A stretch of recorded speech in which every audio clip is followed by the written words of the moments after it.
अगर आप भी बोर्ड 2022 की परीक्षा देने वाले हैं तो ये वीडियो आपके सब बच्चों के लिए बहुत ही महत्वपूर्ण होने वाली है। जहाँ दोस्तों आपसे को बता दें, आपकी बोर्ड परीक्षा को लेकर बहुत ही बड़े बदलाव कर दिए गए हैं।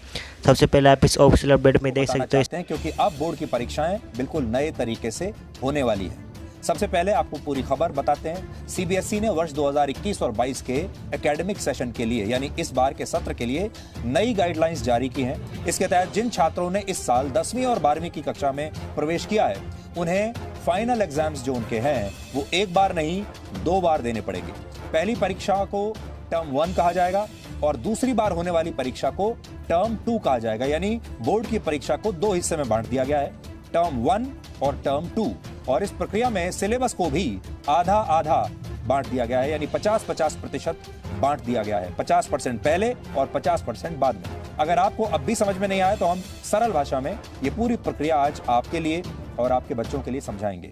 नई गाइडलाइंस के मुताबिक पहले टर्म की परीक्षाएं नवंबर से दिसंबर महीने के बीच होंगी। इस साल नवंबर और दिसंबर महीने में होंगी, यानी बोर्ड ने 4 हफ्तों में परीक्षाएं कराने की जगह 8 हफ्तों में पहले टर्म की परीक्षाएं कराने का फैसला लिया है।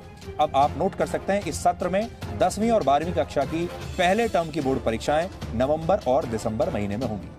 एक विषय की परीक्षा देने के लिए आपको 90 मिनट मिलेंगे और इसमें आपको OMR शीट पर परीक्षा में आए प्रश्नों के उत्तर देने होंगे। यानी आपको जो प्रश्न पुस्तिका मिलेगी उसमें आपको सवालों का जवाब ABCD में से सही विकल्प को चुनकर देना होगा। इसे मल्टीपल चॉइस क्वेश्चन एग्जाम भी कहते हैं और बहुत सारे लोग इसे ऑब्जेक्टिव टाइप एग्जाम भी कहते हैं। यानी इसमें आपको विकल्प दिए जाएंगे और उस विकल्प में से आपको सिर्फ टिक करना है और टिक करके आपको अपनी परीक्षाएं ये देनी होगी। ऑब्जेक्टिव टाइप परीक्षा होगी टर्म 1 की। यहां आपको जो नोट करना है वो ये कि पहले टर्म की परीक्षा में सिर्फ 50% सिलेबस से ही आपसे सवाल पूछे जाएंगे और सीबीएसई ने तय किया है कि यह परीक्षा मार्च-अप्रैल 2022 तक कराई जाएगी और इसमें परीक्षा देने के लिए आपको 2 घंटे का समय मिलेगा।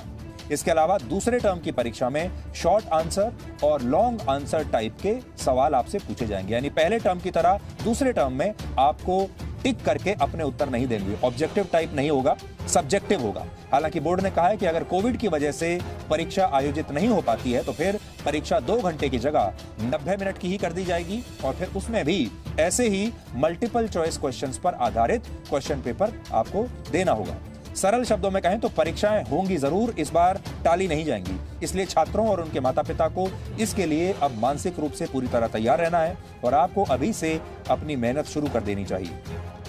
और ये जान लेना चाहिए कि अब सिलेबस को 2 हिस्सों में बांट लीजिए, पहला और दूसरा। पहला 50% का जो आपका बोर्ड एग्जाम होगा वो इसी साल हो जाएगा और नवंबर दिसंबर में, जिसमें ऑब्जेक्टिव टाइप सवाल होंगे, और दूसरा आपका होगा मार्च अप्रैल में जिसमें सब्जेक्टिव टाइप क्वेश्चंस होंगे और 50% यहाँ और 50% सिलेबस वहाँ।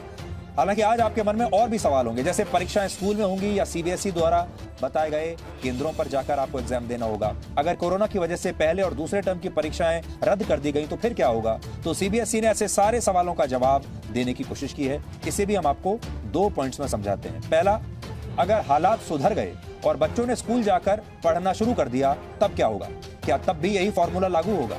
तो इस सवाल का जवाब यह है कि ऐसी स्थिति में भी परीक्षाएं अब 2 बार में ही कराई जाएंगी, 2 भागों में ही कराई जाएंगी। चाहे स्कूल खुल जाएं, आप रोज स्कूल जाना शुरू कर दें पहले की तरह, तो भी परीक्षा की जो पद्धति होगी वो यही रहेगी और ये परीक्षाएं स्कूलों और बोर्ड द्वारा बताए गए परीक्षा केंद्रों पर ही होंगी और दोनों परीक्षाओं के अंकों को फाइनल रिजल्ट में बराबर का महत्व दिया जाएगा। यानी दोनों परीक्षाओं की जो वेटेज है वो 50-50% होगी। तो पहले टर्म की परीक्षा स्कूल या सेंटर पर नहीं हो पाई तो क्या होगा? ऐसी परिस्थिति में बच्चे पहले टर्म की परीक्षा ऑनलाइन माध्यम से दे सकेंगे, लेकिन छात्रों के फाइनल रिपोर्ट कार्ड में पहले टर्म के अंकों को अब कम वेटेज मिलेगा, जबकि दूसरे टर्म की परीक्षाओं में आए अंकों को ज्यादा वेटेज दिया जाएगा। दूसरी स्थिति ये हो सकती है कि अगर दूसरे टर्म की परीक्षा स्कूल या एग्जामिनेशन सेंटर पर नहीं हो पाई तब क्या होगा? तो इसमें अगर पहले टर्म की परीक्षाएं स्कूल में आयोजित हो जाती हैं और दूसरे टर्म तक स्कूलों को बंद करना पड़ता है तो पहले टर्म की परीक्षा में आए अंकों और इंटरनल असेसमेंट के आधार पर फाइनल रिपोर्ट कार्ड तैयार कर दिया जाएगा। तीसरी स्थिति में अगर दोनों ही परीक्षाएं स्कूल में ही आयोजित नहीं हो पाई तो final report card, internal assessment, practical exam और पहले और दूसरे टर्म की परीक्षा में मिले मार्क्स के आधार पर रिजल्ट तैयार होगा।